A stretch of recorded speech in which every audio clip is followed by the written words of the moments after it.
Imagine seeing a person and feeling all the person's movements. For example, if someone comes and falls in front of you, you feel a pain in your knees. Another example, if say I stroke my cheeks over here, you actually feel a sensation on your cheeks. If I play with my hair like this, you feel something happening on your scalp. This is a very unusual kind of experience. Now imagine looking at letters and looking at numbers in the world and associating each letter and number with some sort of color. For example, if I show you the letter A, you associate it with some sort of color, like red. And if I show you the letter B, you associate that with some kind of color, say orange. Imagine living in a world in which each number, each symbol, each letter comes with some sort of color. That is a really vivid experience. Now imagine hearing sounds and associating those sounds with some kind of color. For example, your mom goes and strikes a key on the piano, but that tone elicits a color in your mind. Imagine your dad humming some kind of tune, and that tune gives you a feeling of some kind of color. That's a very weird experience, right? Not a lot of us have it. All these experiences that I just described form a neurological trait called synesthesia, in which one sort of sensory input excites some very unusual kind of sensory perception. For example, in the first case, in which you see people and you feel their movements, sight is evoking the feeling of the sensation of touch. So that's why when you see someone falling, the sight evokes pain on your knees. This condition is called mirror touch synesthesia, in which your body is actually mirroring the sensation of anyone who's standing in front of you. The second condition in which seeing letters and seeing alphabets evokes a color is called grapheme color synesthesia. People like Richard Feynman, the great physicist, Vladimir Nabokov, the writer, had this condition. The third experience that I described, in which hearing sounds elicits some kind of color response, is called chromesthesia.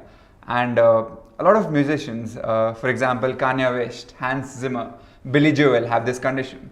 The great painter Vincent van Gogh also suffered from this condition. And today we are very fortunate to have with us Joel Salinas, who has some of these neurological traits, who basically suffers from synesthesia.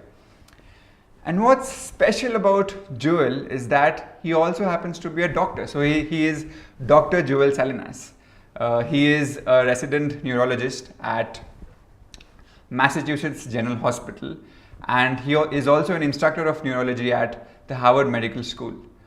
And today we are going to be talking about all his experiences of synesthesia, which he has recently written in a memoir called Mirror Touch, Notes from a Doctor Who Can Feel Your Pain. Welcome to the show, Joel.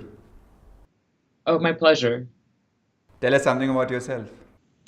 So, my name is Joel Salinas, and I am a neurologist at Harvard Medical School. Being a neurologist means that I'm a doctor for patients who have brain and nerve diseases, and I do research and see patients at Massachusetts General Hospital in Boston, Massachusetts. A lot of the research that I do looks at how social relationships influence brain health, and I work with this one group called the Framingham Heart Study that's been following a group of people since 1948, doing all sorts of measurements of their body and tracking them, and I'm very lucky to be working with that group. But for me, I would say, maybe if where could I begin, I'd say going all the way back, my parents were born and raised in Nicaragua, and they came to the U.S. in the early 80s during the Nicaraguan Revolution. They immigrated seeking political asylum, and so then I was born in Miami. And looking back, I was always kind of like a very weird kid. And I have always had a sense there was something different about me compared to other people. Some of the things that I can think of, or I was very specific about the way that I would color my letters as a kid. Like A had to be red, my letter B had a very specific shade of orange, one had to be bright yellow. And as you can imagine, my parents would often roll their eyes as I would be very particular about these things. I was also, I watched a lot of television. I was very immersed in the television world. And part of it, I think, was just that I was really immersed in the physical kind of contortions of the people that I saw on television. From cartoons, for example, if I saw Roadrunner stick out his tongue, I would feel as if my tongue were sticking out. If I see Wile E. Coyote get hit by a truck, I would feel like I was hit by a truck. And growing up, I would always prefer to kind of be around adults and sit around and listen to see what they were doing. But also, I was always just so caught up in kind of how interesting their body movements were as they were kind of reflected in my own body. My parents always worked very, very hard throughout my life. My dad would get up around 4 in the morning to do a newspaper route before the sun would come up, and then would come back home when the sun would rise and change into a brown UPS uniform, and then go out and deliver packages around South Florida. And then when the sun would set, he'd come back home just kind of sweaty and just in a lot of pain from all of the hard labor, and then switch into a Domino's pizza uniform and deliver pizzas throughout most of the night. And he is someone who had always dreamed of becoming a marine biologist, but with the circumstances of life wasn't able to. And my mom had always dreamed of going to business school and opening up a clothing store in Nicaragua, but ended up working in a supermarket, kind of deli and bakery, and then kind of stayed home. So I raised myself and my brother and my youngest sister. So I learned a lot from that experience of seeing my parents work so hard. One of the things that I took from that was just, as I make my way through the world, when I see people doing kind of pretty ordinary jobs like, delivering packages or mail or cleaning an office, I can't help but see my parents. I can't help but see that they're family too. And I think that's been a really important aspect of growing up for me, and also knowing how important it is to work hard for people that you care about. We never really had much money growing up, but we always had a lot of love. And of course, love can't pay the bills, but love gives you a reason to pay them. One of the things that I had growing up as well was just a lot of curiosity. And that curiosity took me really far from home, away from Miami, even as far away as doing research out in the Amazon rainforest. That sense of curiosity, I think, continues to help me kind of see the world as always very fascinating and very, very new. And when I thought I couldn't go farther away from home, there was this other aspect to me that was working below the surface that most people couldn't see, which is as I would help other people feel better, to relieve their suffering, I also felt really good, physically good, almost as if I was their mirror image. And it was that same kind of experience that drew me like a moth to a flame straight into medical school, into hospitals where people suffer the most. And it was actually in medical school where I first learned that I had synesthesia, let alone that it was even a thing, or that my sensory world was so different compared to other people.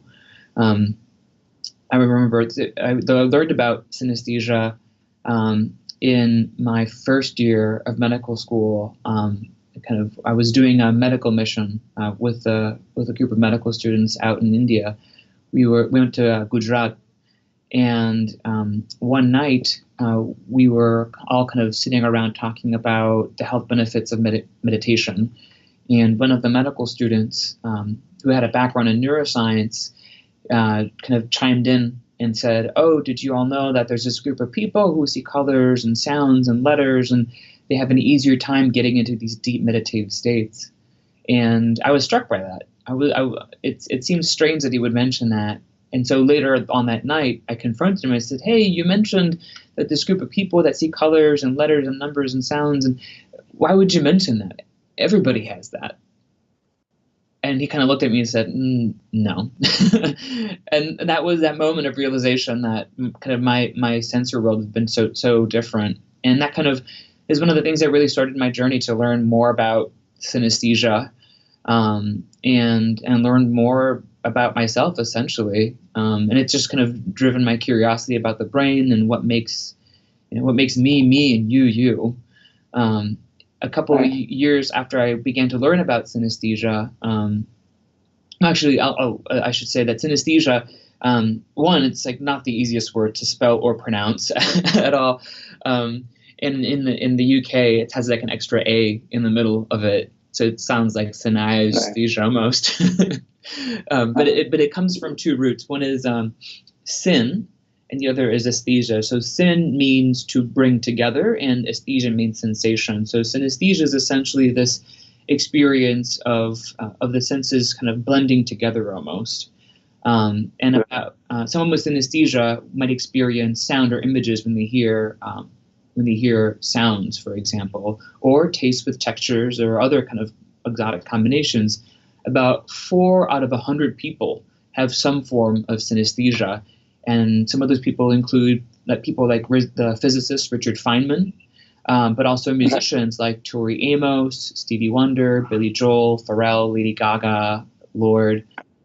Yeah, exactly. The list goes on and on. And what researchers have seen in people who have synesthesia is that the brain areas that are responsible for the senses tend to activate together that correspond with the experience that the person's having. And also those areas seem to have more connections between them. There's more kind of wiring between the brain cells in those areas. And you can imagine that as you combine these different areas, you can also get some interesting combinations, which is, to a certain degree, we all combine these senses. It just happens below the level of consciousness. So when we're all born, we actually all have synesthesia. And it typically goes away at around age 2, or most of it goes away around age 2, because as we age, it's believed that we trim excess connections in our brain. It's kind of like getting rid of roads to make room for highways. It's our brain's way of creating more efficient kind of pathways for our circuits. But in people who have synesthesia, the idea is that maybe this pruning of those excess connections remain, and so they connect their senses in kind of interesting, very conscious ways. Another thought is that maybe their brain cells just happen to be more active, with each cell kind of chatting away with all the other kind of cells around it, so those connections are formed. So one of the other forms of synesthesia, I have a number of forms of synesthesia, and one of them I learned about when I was being studied by one neurologist and neuroscientist named V.S. Ramachandran out at yeah. So when I was being studied by him, one of his grad students, and he had kind of begun to ask me all these different questions about kind of how I experienced the world. And one of the questions that they asked me was, "Oh, do you happen to have mirror touch synesthesia?" And I was kind of struck by this as well. And I thought to myself, well, there's this mirror neuron system or mirroring system in the brain where people kind of subconsciously are recreating what they see when people move or are touched or in pain. And so I thought that was pretty much the experience that everyone had. So I kind of looked at I don't know what you mean. And so he said, "Dude, just look at my face." And he touched the right side of his face and he said, "What do you feel?" And I said, "Oh, I feel a finger moving on the left side of my face." He said, "Yeah, no, that's not normal." At that point, they called me a piñata full of tricks because I had way too many forms of synesthesia almost. And one of the really fascinating things is that one possibility as to why my sensory world is as kind of bizarre and rare as it is with so many forms of synesthesia is that in my life I also had this mysterious tumor kind of appear over the right side of my brain. And I think one of the really fascinating things is that, so the first case of mirror touch synesthesia was first described just in 2005. So that's been described in kind of in the medical and the scientific literature. And over the course of the 10 years, a lot has been learned about mirror touch synesthesia. So, like I mentioned, we all have these mirroring systems where when we see people move or get touched or experience pain, um, our brain in these mirroring systems is essentially recreating almost like a 3D virtual reality simulation of what we're seeing. So vision creates kind of a touch activation of touch areas in the brain, um, and it can sometimes become conscious. Like for example, if you see someone suddenly trip and hit their face or get punched out of nowhere, that cringe feeling that you get it's believed to be that activity in the mirroring system becomes so active that it becomes conscious. But in 2 out of 100 people who have mirror touch synesthesia, these brain areas appear larger and also more active. What's also really interesting is that there's brain areas that are involved in helping us tell the difference between our own physical body and the physical body of other people. But in people with mirror touch synesthesia, or you can just call it mirror touch for short, those brain areas are smaller and less active. So it's almost like this boundary between the self and others is very blurred. And one of some of the brain areas that are involved specifically for that difference between the self and the other, one of them is called the medial prefrontal cortex. The other one is called the right temporoparietal junction. And this right temporoparietal junction sits at the intersection of a lot of our senses and our ability to tell the difference between kind of where one location is from another. So it's all about like space and orientation and kind of integrating all the senses. And that tumor that I mentioned was actually over the right temporoparietal junction of my brain. So it's possible that I might have had a brain that was already predisposed for synesthesia and happened to have, out of some kind of freak kind of coincidence, also have a tumor that might have ramped it up even more. But it's hard to say for sure. But after having learned about mirror touch synesthesia, I continue to learn all about it, and I think it really played a role in kind of my confirming my fascination with the brain, my decision to go into neurology and to treat people who have all sorts of brain disorders, from seizures to multiple sclerosis to infections to memory issues like Alzheimer's disease, and also to kind of capture my interest in the research of social relationships. These mirroring systems that I mentioned are believed to be pretty essential, amongst other networks in the brain, in understanding kind of what other people are thinking and understanding what they're feeling. They're kind of the very kind of foundation for empathy and for compassion. And one of my beliefs is that the way that we relate with one another has a really significant impact on how our brain develops and also how our society develops. So if I have to describe synesthesia and the kind of synesthesia that you mainly suffer from to a layperson, how would I go about it?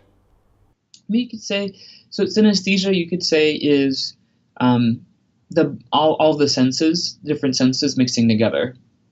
Like the example of sound, color synesthesia, or sound kind of image synesthesia, hearing sound activates the sound parts of the brain, but also the vision parts of the brain. So as an example, if I hear a violin, I also see in my mind's eye kind of a little, like a very kind of thin line moving kind of like this, and the color can depend on the sound that's being played. And for like a more common form of synesthesia, which is called grapheme color synesthesia, where grapheme means all forms of like numbers and letters. When I see numbers and letters, my brain also projects on top of that a color for each of the letters.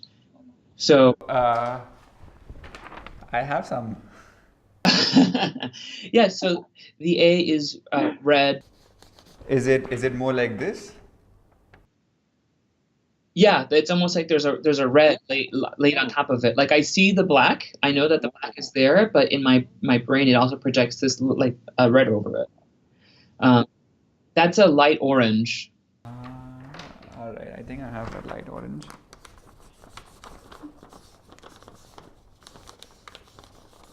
It's somewhat like this. That's pretty good. That's pretty good. Yeah. Oh, you know what's also interesting is that the letter A is actually read for a lot of people with synesthesia.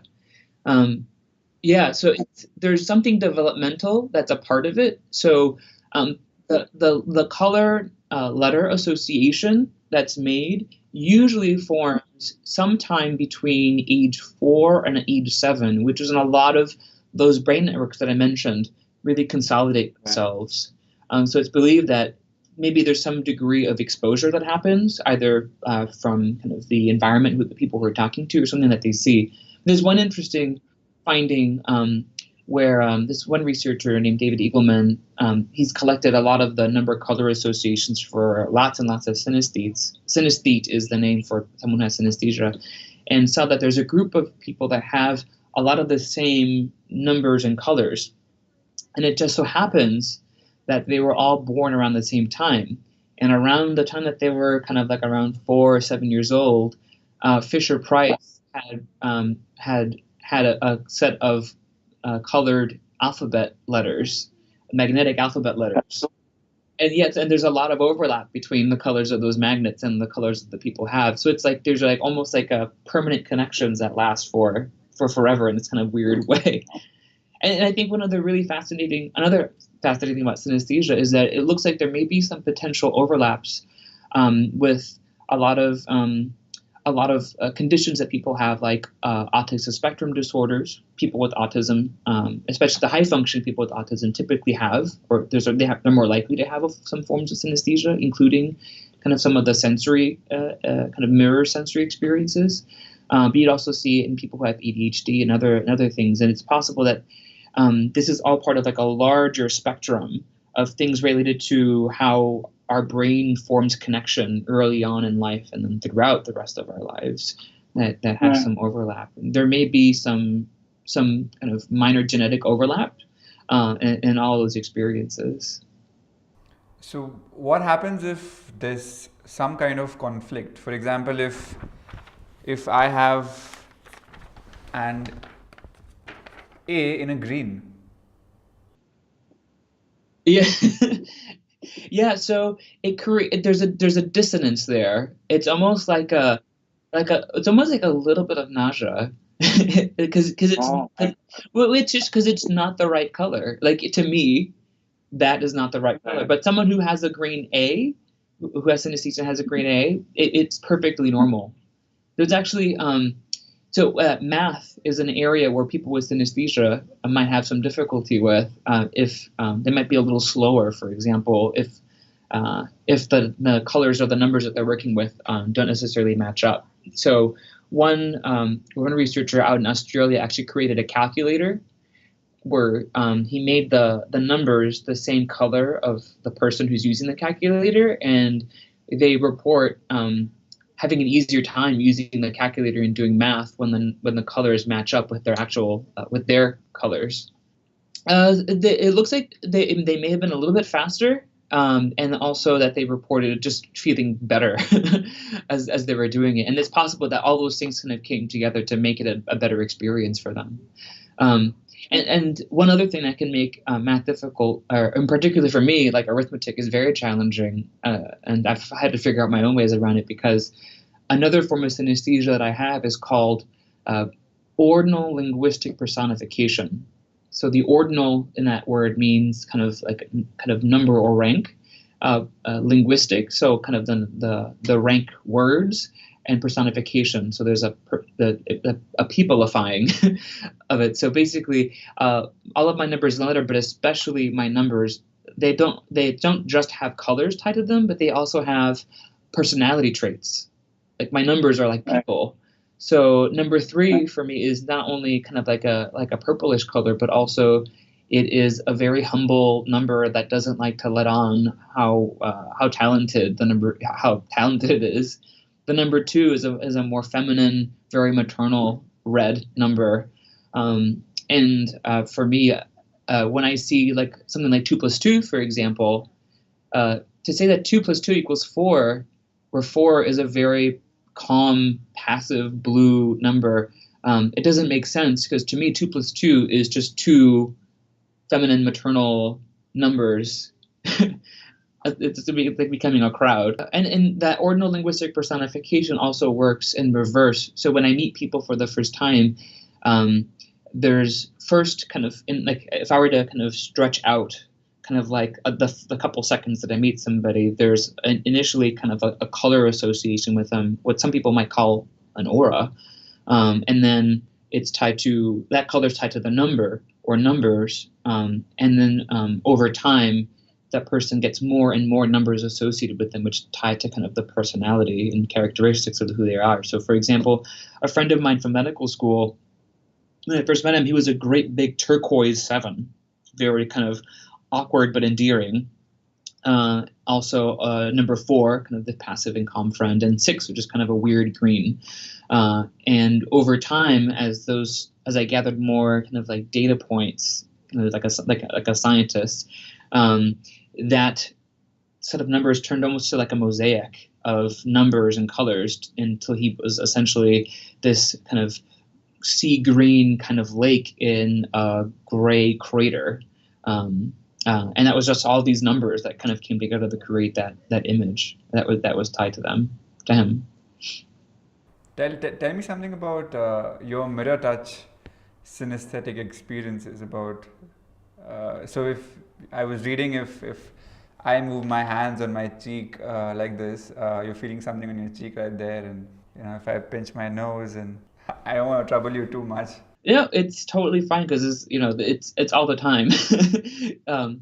Like just looking at you now, like I feel the sensation of like your hair on my forehead and the glasses on the bridge of your nose as if they're on my nose. In my brain, it's like I'm looking at myself in the mirror as I'm looking at you. Like it's just part of the reflexive wiring of my brain, that it's essentially taking whatever sensory information is available in the environment and almost like creating a story that either you are my reflection or I am your reflection, and making it very real by me physically feeling the sensation on my body. So like as you just like scratch your nose, like I felt as if there was a little like movement on my nose.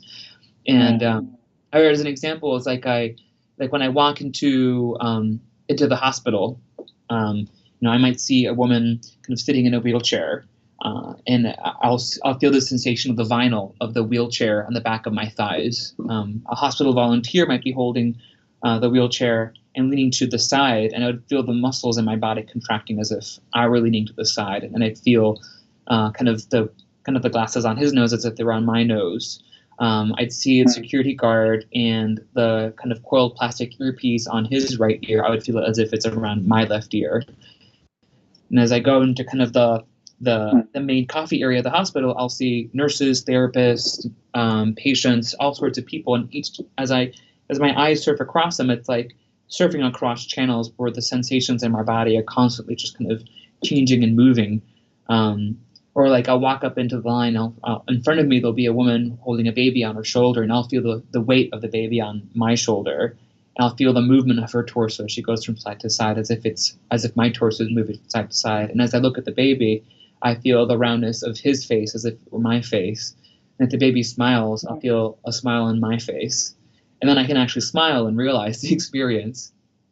I mean, with mirror touch, it's not just pain and suffering. It's everything. My brain just doesn't have a filter for it. And so I can have really amazing experiences, like seeing people hug feels so good because I feel like I'm being hugged. And in the hospital, it can help me clinically when I see patients as well. So as an example, I was consulted to see this one woman with what's called cerebral palsy. And because of that cerebral palsy, and for her specifically, she couldn't speak and she couldn't really communicate at all. And they consulted me as a neurologist to come and give recommendations because she had woken up that morning angry, just combative, like swinging at her nurses and her nurses' aides, and they were hoping that I would prescribe some kind of a sedating medication to calm her down. But as I walked into the room and saw her, I felt kind of the sensation of sweat on her forehead as if it was on my forehead, and the hair on her face as if it was on my face, and I felt kind of her shaking the bed as if I were shaking the bed, and that's typical. For me in terms of the mirror touch sensations, but there was something that caught my attention, which was that there was also this very subtle, almost negligible feeling of my chest rising and falling faster than my own breaths, and my shoulder muscles contracting. And those things tipped me off that something else was going on. And so I took a risk and trusted this mirror touch sensation and ended up recommending a special study. And it turned out that she actually had blood clots in her lungs. She hadn't been fighting just because she was angry or delirious. She was actually fighting for air. And that's something that I don't think I would have been able to catch as early as I did if it hadn't been for the mirror touch sensations. So this trait must really help you with diagnosing other patients. And It can. Being, having trained, having had the great training that I did at Mass General and Brigham and Women's Hospital and Harvard Medical School has helped me to be a much better physician. And I consider, just like anybody, any physician, you use all your senses in making your diagnosis. And I just happen to have this weird set of senses that I use I'm as sure a it part makes other physicians envious of you. I don't. Well, part of mirror touch is also there's a dark side to the mirror touch too. Like as an example, the mirror touch sensations are greatest, most vivid when I'm seeing something new or I'm caught off guard or there's the sensation that I've personally experienced before on me. So as an example, as I was beginning to see patients in my training who had tic and Tourette's syndrome, there was one patient who had developed new self-mutilating tics as he was going through a lot of stress in his life. And with these tics, he chews on the side of his mouth, and he takes his fist and he presses up against his face, and he grinds his teeth. And he does it to the point where he actually has split apart his mouth like shredded beef. And as I'm seeing him kind of do this with his face, kind of pushing against his teeth against his cheek, I feel the sensation of a painful buzzing shooting through my cheek into my teeth, like someone has a stun gun up against my face and is triggering the stun gun with each of his tics. It's so vivid, in fact, that it's almost like a hallucination. And those experiences are just so humbling because I consider myself someone who's pretty aware of my thoughts and my physical sensations and my environment around me. But to know that my brain can create a reality that vivid, even though I can reason through it, is just one. It's just amazing what kind of power our brain has over constructing our reality. But it's also just very humbling. Yeah. And no matter how much I know about the brain, the brain will still do what it's going to do. So you've been living with this condition for a long time, and as you said, along with the benefits, there's a dark side as well. And I'm sure you must have had to train yourself to, keep the dark side at bay, and at the same time use all the benefits of this condition. And how did you train yourself to filter out, the dark thoughts and the dark, painful triggers? And I mean that's it. It took a long time to figure it out, but by now it's kind of become more or less like second nature. And it's what I spend a lot of time talking about in my book, in my memoir, Mirror Touch, where I would say in the setting of kind of like acute, kind of like major medical emergencies, I have my own little strategies, like very kind of like little tips that I have for myself. So one of which is just focusing on my own physical body, like the sensations of my tongue in my mouth or my toes in my socks, which really kind of bring me back into the experience of my own physical body. Sometimes it means kind of looking at things that don't look like people or have emotions. So like looking at a collar or a sleeve or an IV pull, but also knowing when to really engage in the experience and kind of taking care of myself in that. So I describe kind of this process of setting firm yet thoughtful boundaries. And to me, that means also knowing, have I been sleeping well recently? Have I been eating regularly, drinking plenty of water? Am I stressed out? Because all those things will affect my ability to filter and kind of navigate. To be more specific, we have frontoparietal kind of executive function networks in our brain, which help to kind of help us with the response to all the senses that are kind of coming into our brain and to decide the next course of action. And things like sleeping regularly, exercising regularly, all those things, those little things that you grew up with your parents telling you to do, really make a difference. I mean, it helps anybody manage stress and think more clearly, and that's something that I kind of I kind of work on with my patients too, because it helps them just as much. And then basically cultivating self-awareness and self-awareness, resilience is another big thing. If if you consider yourself a very empathetic person, someone who really is sensitive to the thoughts and feelings of other people, it's really important to balance out every ounce of empathy you have in you with equal ounce of resilience, which means kind of the ability to take stress and kind of turn it into something positive. One of the key things with being an empathetic person is to be able to move beyond just feeling the feelings of the other people, or what your brain thinks is the feeling of the other people, because we can never know 100% what everybody else is feeling. You'd have to be in their body to know that. But is to be able to take that sensation and then not just be distressed by it, but also use it to motivate the feeling of wanting to relieve that suffering. The motivated state to relieve suffering is called compassion. So it's really moving from empathy into compassion. And then actually acting on that motivation is kindness. So it's kind of, empathy is important to motivate the compassion, so that way you can actually act in some form of kindness. And for me as a doctor, I've learned over the last many years seeing patients that you don't always have to prescribe a medication or prescribe a treatment to help someone feel better. A lot of the time it's just being really present in there with them, listening to them, letting them know that they matter, that you have a stake in their life. And I think I've been very fortunate to have this mirror touch experience, in that I get to also share in some of the pain and suffering of my patients, because they get to be a little less alone. And if you've ever been sick or known someone that's been in the hospital, you know that means a lot in medicine.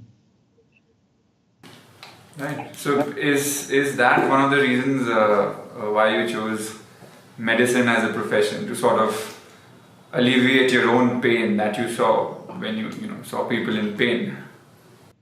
Yeah, I think that was a big part of it. Is I was just kind of drawn to that feeling of helping other people, and I think my brain, like many of us, is one of the things that helps to guide us in kind of where we decide to kind of use what skills that we have and that we've developed. And for me, that meant going into medicine and working with patients, and now wanting to do that on a larger scale with research, and also having written this book to kind of share a little bit of my own story. One of my goals with this book was for people to learn more about the brain, to learn about synesthesia and mirror touch, but almost more importantly, to learn how to develop their own sense of empathy, their own kind of heightened, more engaged sense of compassion with other people, so that way they can not just think about what it's like to be in another person's shoes, but also feel what it's like to be in somebody else's shoes, and then reason through that experience and respond from a more enduring, a truer place of compassion and kindness. So I was searching about it online, and I found a lot of artists have this condition. Mm-hmm. Is there any particular reason why hearing sound in colors and reading letters in colors enable a person to be better at music or better at writing?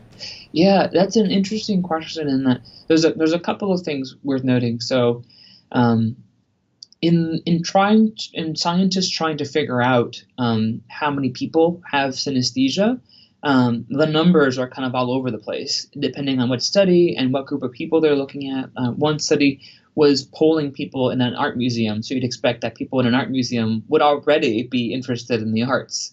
But the other aspect of it is that some people are more willing to engage in those experiences or even to report them.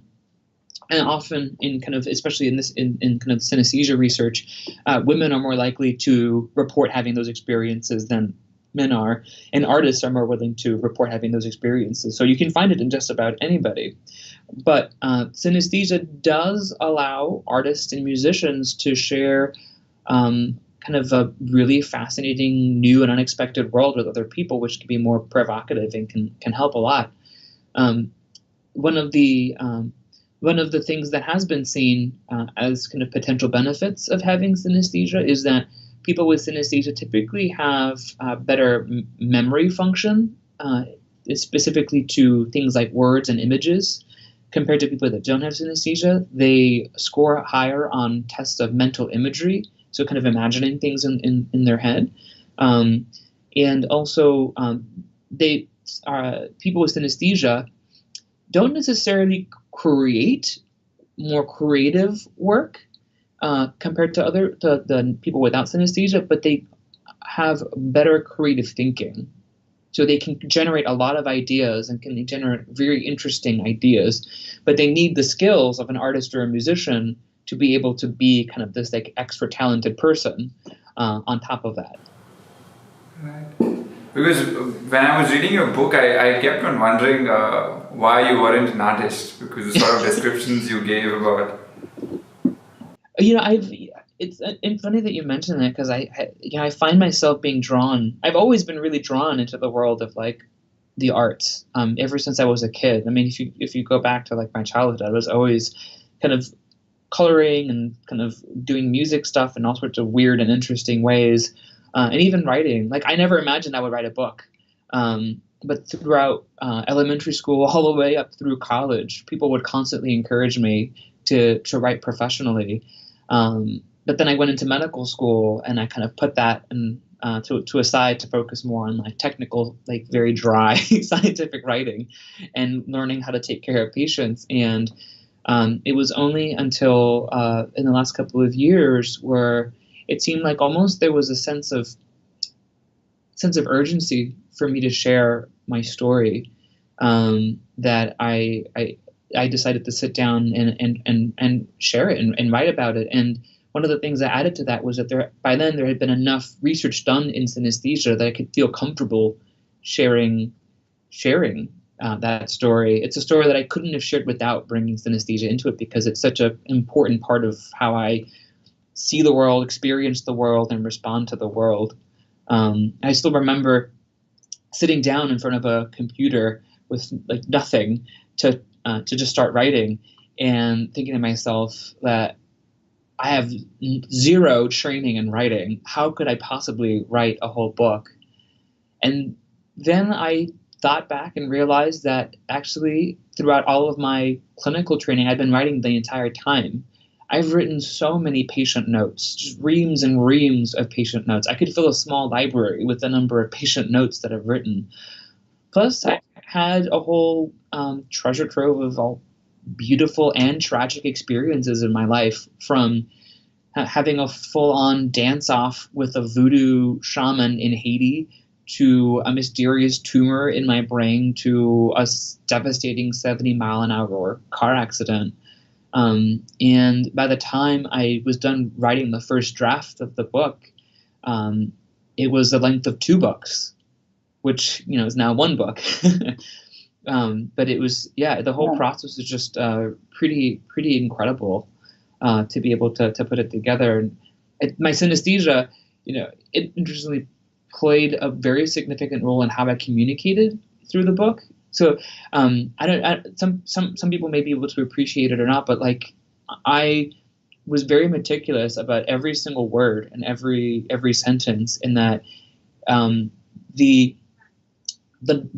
letters and the words on the page had to match the colors of the scene that that I had in my head, and that includes not just the colors of the words and letters, but also the shapes and colors of the sounds that are made as you read the words, and just the physical appearance of the scene. So every scene is tied to all the colors and images that are in my brain, and so I honed every single word and sentence down to make sure that it was like processed in this like very vivid, very sensory kind of clear sensory way. So I read in your book about these near-death experiences because you were working with patients who expired, and because of your mirror touch, you sort of you felt what they felt when they were about to die. And how was that like? Mm-hmm. Well, I mean, I think the most distinct situation that I remember was the first patient that I saw die in front of me. And I think one thing that I think is we're saying is the experience. As I kind of said before, is that none of us can really know exactly what another person is feeling inside of them. But what my experience is with mirror touch gets a little bit closer to that, because my brain will take whatever sensory information is out there and tries to recreate what it sees in itself. Though it may not be one-to-one with the person experiencing it, it is a little closer. So I remember it was one of my first days on the internal medicine floor as a medical student, and I was in the workroom with my supervising physician. And we were just talking about the patients that we were following, and then suddenly a code blue alarm goes off overhead, and it turns out that someone was having a cardiac arrest near where we were. And so we ran out of the room, and I was as I was running behind, I was really, really eager as a first medical student to really learn as much as I could, to pay attention to what's going on, because this was going to be my first kind of emergency. And we got into a waiting room that was nearby, and it was a man on the floor, and his wife was just in horror, like screaming in horror in the corner. And this whole group of nurses and other doctors were in this space around this guy that was on the ground. And I was trying to hear what was going on, but I was just so absorbed in the experience of the man that was on the ground. As he would receive compressions on his chest, I felt as though I was receiving compressions on my chest. I felt the sensation of the linoleum floor on my back, as if I were on the floor like he was. I felt the sensation of a sharp object being slid down the back of my throat, as he had a breathing tube slid down the back of his throat. And once it was clear that he wasn't going to make it, he was as he died, I felt as though I was dying too. I almost had to kind of will myself to breathe. It was this kind of absence of sensations in my own body that was just so different from what I had experienced before. Sometimes I kind of describe it. It's like you're in a room, and an air conditioner is going on in the background, and it suddenly just shuts off, and there's that eerie silence that happens afterwards. It's like you don't notice all the activity that's going on until it stops.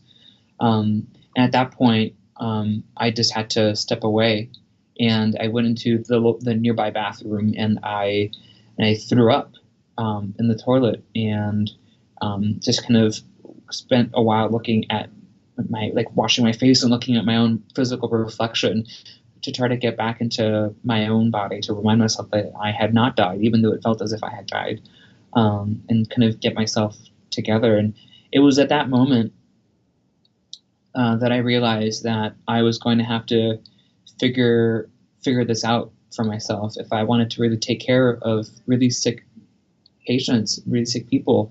That was something that I was going to have to figure out how to use it for good and not let myself be overwhelmed by it. And that was kind of the beginning of that process for me, to figure a way around it. And after that, I rather than avoiding those experiences, I actually actively look for them, because the more experience I had seeing kind of these really traumatic, really vivid patient experiences, the better I would become at managing kind of the mirror touch sensations. So it was kind of like a practice almost to really figure it out. And I think it really helped me to be able to kind of manage those situations. Don't you feel afraid? Because I'm guessing you must have to force yourself to go into such situations. Yeah. I think one of the things that my parents taught me from a young age was that the things that make you uncomfortable, the things that you are afraid of, those are the things to look for, because those are the experiences that you will be able to learn something. It's almost like what Joseph Campbell says, which is, in the cave in which you fear to enter is where your treasure lies. And that's something that resonates with me, because I've always felt that it's in that space outside of my comfort. That's where I have something to learn. Right. So if I had to ask you, is synesthesia a bane or a boon? What would you say? I would say that it is neither of those, because it can be both, and it could even be a quirk, right? It could just be a thing of the brain. But the way that I think about it is that synesthesia it's just a world. It's just a different way of experiencing being human. So it's got good and bad, and it's got neutral. It's got everything. Yeah. So you were speaking about these as to what is different in the brain of a synesthete, and you spoke about pruning as an example. Yeah. That the neurons are not pruned enough in a person with synesthesia. But I mean, how testable are these hypotheses, and how far is science with? I think one of the really interesting things about synesthesia is that, and this is like something that I've had personal experience with, is that it is so different from the way that most people perceive the world that it seems it's like fiction. It sounds like it couldn't possibly be true, and it's really hard for people to be able to even imagine what it's like, because it's so different from the way that people experience the world. But to hear, for someone to kind of assume that it's not true, for me to hear that is just so bizarre. It would be like telling someone who's colorblind that it's not true that they can't see red or green, because it's very subjective, and you have to be inside of that person's body to know exactly what they're experiencing. So it's strange for someone to tell me that what I'm literally feeling and experiencing is not true, because it's my brain. It's what's going on. But one of the great things about science is that it really focuses on what is falsifiable, right? That's what separates science from pseudoscience, because pseudoscience are trying to study things that you can't falsify. But in science, it's things that you can test and that you can falsify. And there's actually a lot of research around synesthesia that's developed over the last 20, 30 years, more than the majority of other claims that people believe to be true but are not. So the study of synesthesia goes back goes back as early as the 1800s, where people were just documenting cases. But then in kind of like the early to mid 1900s, where there was a shift in science to focus on behavior, or it's called behaviorism, where the focus is on what can you see and what can you measure.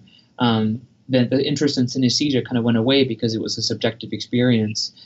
But then in the late 80s, early 90s, with MRI technology and functional MRI technology, where you could actually see what's going on in the brain, scientists began to get interested in synesthesia again.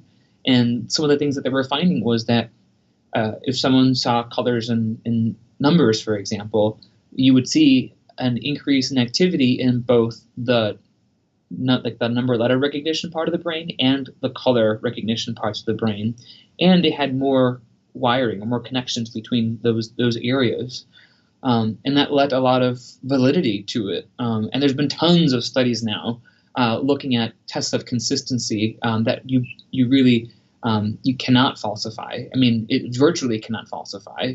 And for mirror touch, as I mentioned, the first case was reported in 2005 where someone just kind of came up to a researcher who was talking about synesthesia and said, I don't know whether this is synesthesia, but when I see people being touched, I feel like I'm physically being touched. And that's what kind of like prompted the first couple of studies. And that's where they did the functional MRI studies to see that, they did in fact have an increase in activity in these mirroring networks, as well as decreased activity in volume and the self-other kind of distinction parts of the brain.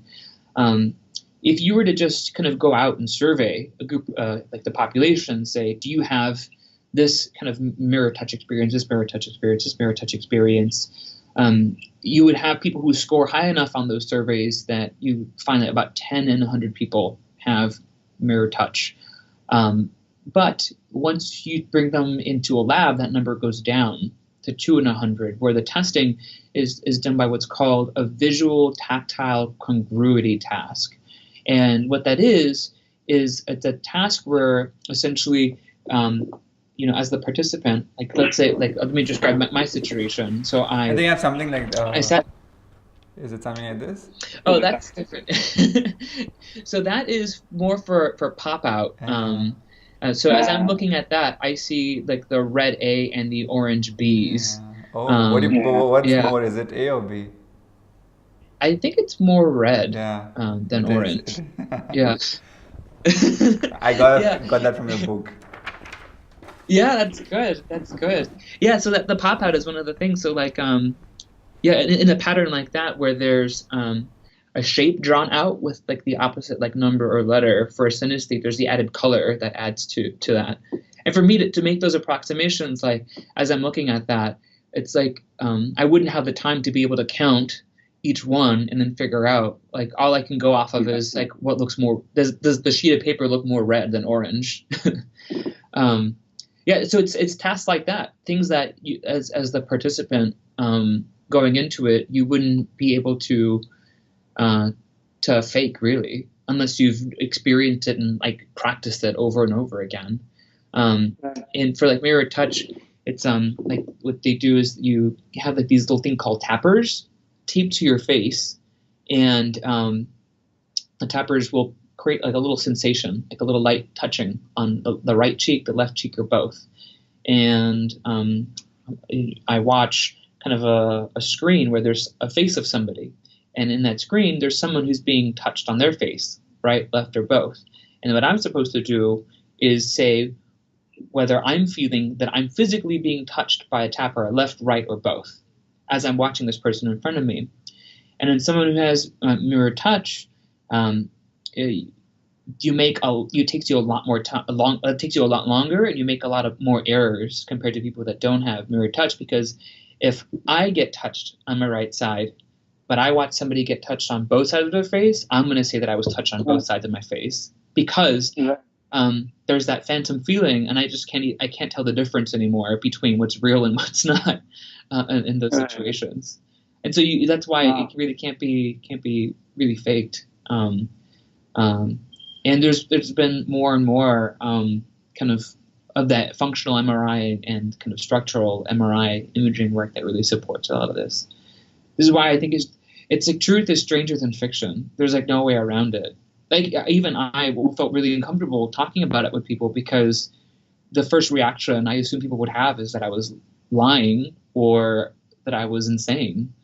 And so throughout a lot of my medical training, I just didn't talk about it. I mean, there was occasionally people that I thought would be open to hearing me talk about it, because it's just more authentic to my experience, and they might understand a little bit more of a reason why I'm thinking or assuming something is going on, as opposed to me just saying it and then them wondering how I knew, and I just said, "Oh yeah, I just know." uh, So, what do you think the world feels like for someone who doesn't have synesthesia? Does that question make you curious sometimes, wondering? um, Because you've always had this.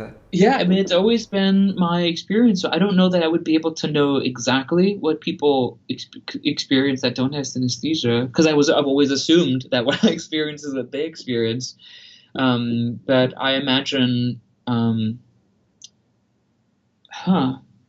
I would imagine it's a lot more focused on the actual like touch experiences. Like so, like most people would just feel the feeling of like clothes on their skin, or kind of like where they're sitting, as opposed to all the other stuff. I mean, my experience with synesthesia is like even bizarre compared to other people who have mirror touch synesthesia, because most people who have mirror touch, it's more specific to just feeling sensations and seeing other humans. But for me, and again, I think this might be because of the tumor that I had, it goes beyond just humans. It also goes to inanimate objects. So, for example, as I'm seeing you, I have kind of the feeling of kind of the little thing behind my. This is where it gets confusing, because to me it's my left ear, but it's your right ear. But there's also that object behind you, and so as I look at that, my brain tries to know the other side, the red one. My brain is kind of reflexively, out of my scope of consciousness, assumes that I am that thing. So I feel as though my head is tilted towards the right, which is that, I guess it's left, and has like the ridges along my face, and also like my neck is kind of that top part and curves down, and then my body is that lower part of it. So it's just. Well, this set was specifically designed to give you a very vivid experience. Was it? I mean, it's just, it is what it is. And like as I look around, it's like this internal body map that we all have in our brain that helps us to know where, like, if you close your eyes, like most people will know, like my hand is right here and my finger's here and I can touch my nose. But for me, that map is also kind of really blurry, where it's kind of like the boundaries of it can kind of extend almost like a nebulous kind of cloud almost, where it can map onto anything that I see. And like when I hear people talk about mystical experiences where they have like a oneness with the universe, I can really relate with that, because that's just, I mean, that's my constant experience all the time. Like, and I don't do drugs. I think I saw a TED talk of a similar neurologist. I think Jill Taylor, Oh yeah, who Joel experienced Taylor. a similar feeling. Joel Taylor.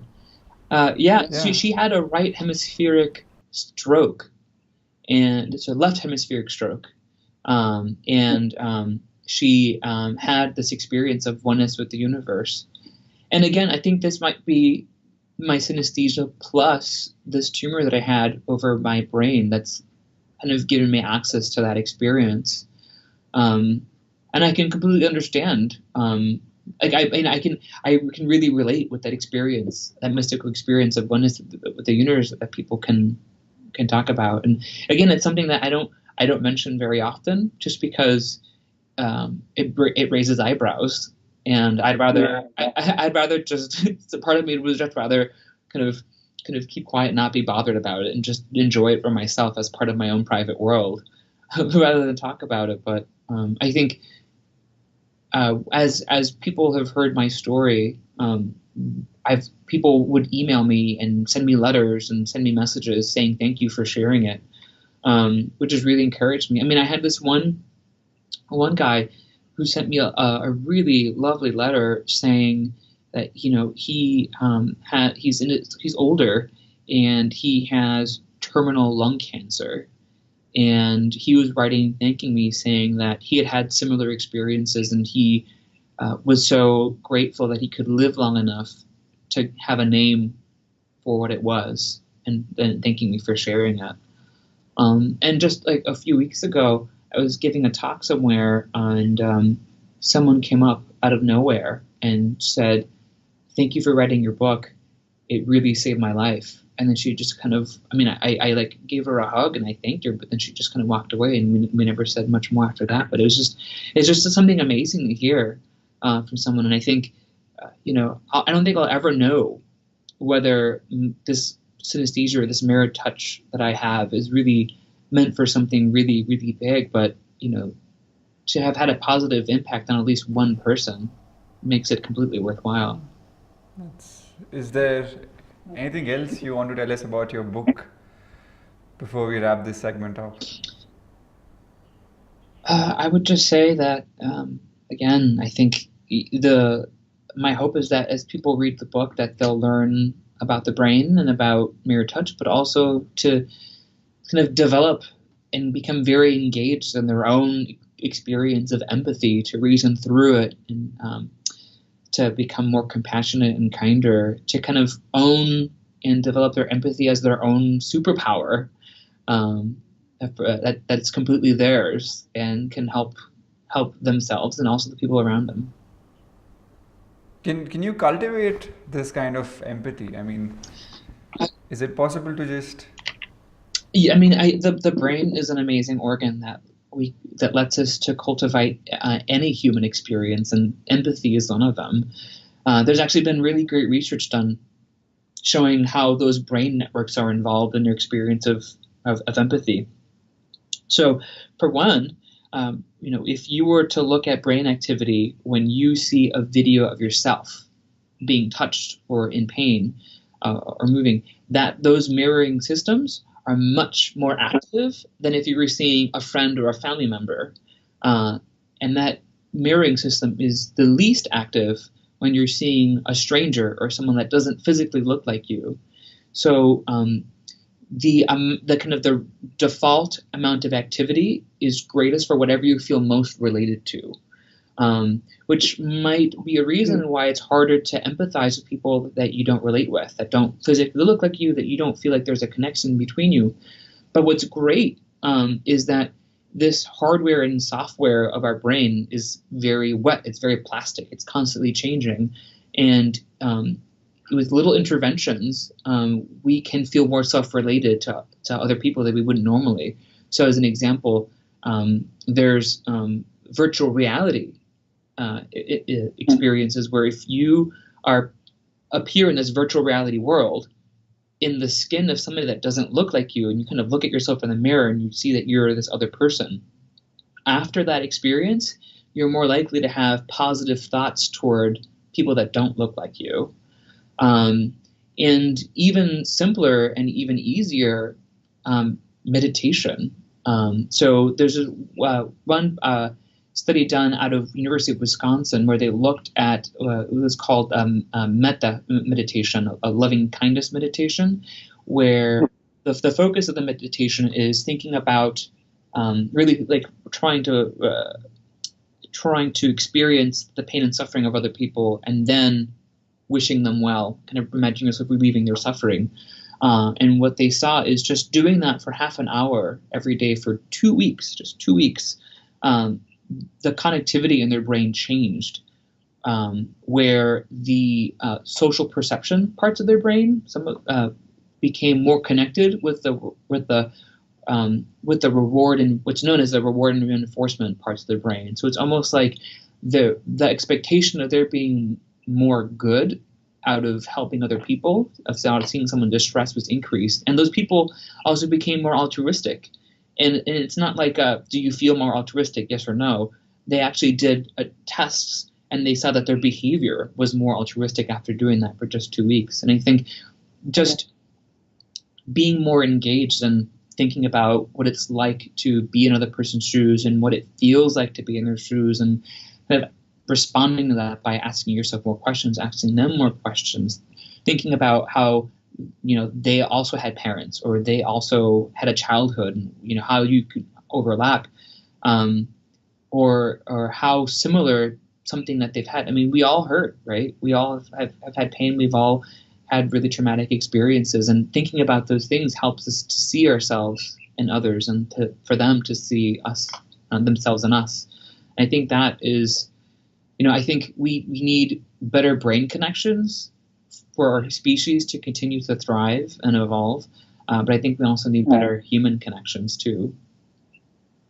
And I think this developing empathy and compassion and kindness is key to that. Yeah, that's quite insightful.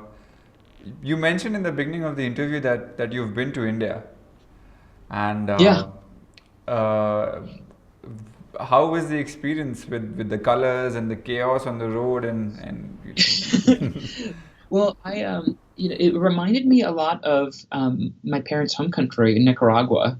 Like I felt like I felt almost at home when I was in India.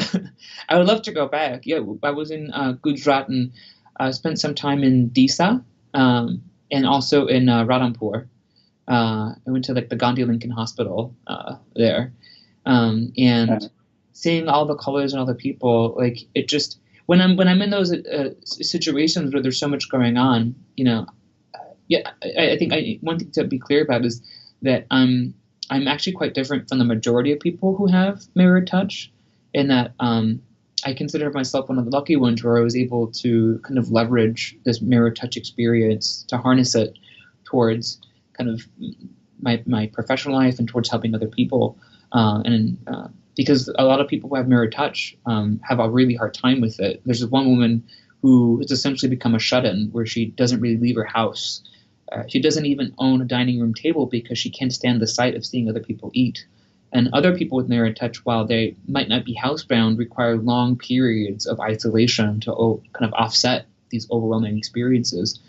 But for me, when I'm in these really loud, very busy, very colorful experiences, part of me just lets it wash over me. It's almost like standing in a waterfall, just letting it pass over me and enjoying it for what it is. And I love India. I love that experience and just seeing everyone. And that was actually a place where I saw a lot of my very first patient experiences. I saw people giving birth for the first time in India, and was able to have that really beautiful experience of what it's like to give birth as if I were giving birth in my own body. I would love to go back. all right, I mean, if you come to India again next time, and if you come to Bangalore, do visit our studio, do give us a call. It'll be great to meet you in person. Yeah, that'd be fun. Do we have any other questions? I think we'll say hi. The production team wants to say hi. The producer, the directors, the one who designed the set, the people who run this studio, everyone wants to say hi to you. So Yeah, I'll say hi. yeah. And I think Aditi, Hi. hey, you can talk about your synesthetic experiences. Great to have you here. Thank you for coming. Yeah, of course. Thank you. Thank you so much. This is so You're very welcome.